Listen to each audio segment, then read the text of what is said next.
August nafikiri. Okay. Lakini yeye alikuwa na kikao na wahariri jana. Okay. Kwa sababu hiyo ambayo umesema ya kwenda kufanya shughuli ya kuadhimisha miaka 100 tangu kuanzishwa kwake bunge. Unajua bunge hili inawezekana tukawa tunamchanganya msikilizaji tunavyosema kwamba ila kwenda kuadhimisha miaka 100 tangu kuanzishwa kwake, na nchi miaka yake uhuru haijafika hata 70, sio? Ndio nachanga.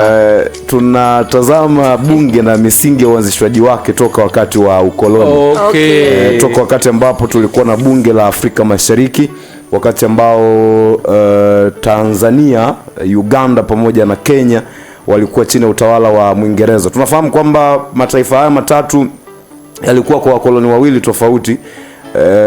Tanganyika kipindi hicho akiwa chini ya Ujerumani, lakini Uganda pamoja na Kenya wakiwa chini ya Mwingereza. Lakini mara baada ya vita kuu ya kwanza ya dunia tunafahamu kwamba washindi walikuwa upande wa Triple Entente ambao walikuwa ni Uingereza. So Ujerumani baada ya kuonekana ni mkorofi kwenye ile vita kuu ya kwanza ya dunia akapokwa. Miongoni mwa adhabu ambazo alipewa ilikuwa ni kupokwa makoloni yake yote. Sasa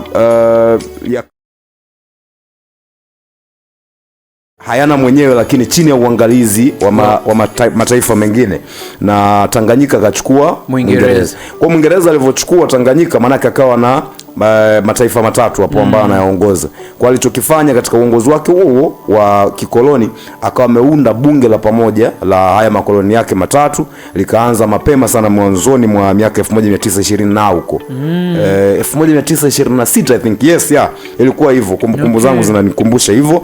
Kwa hiyo tunaanzia mwanzo huo wa bunge la Afrika Mashariki wakati wa ukoloni ambao limestand mpaka leo, na ndio maana mara nyingi traits za mabunge yetu ya nchi tatu hizi za Afrika Mashariki yanafanana, ikiwemo kwenye eneo la kusoma budget kuu ya serikali. Yes. Ndio maana tutakwenda kutimiza miaka 100 sasa. Na hili sasa sio kwa Tanzania peke yake, mpaka kwa Kenya, mpaka kwa Uganda. Kwa kwenye ile bunge ndio mheshimiwa pia hayati baba wa taifa aliwahi kuhudumu yeye kama waziri mkuu.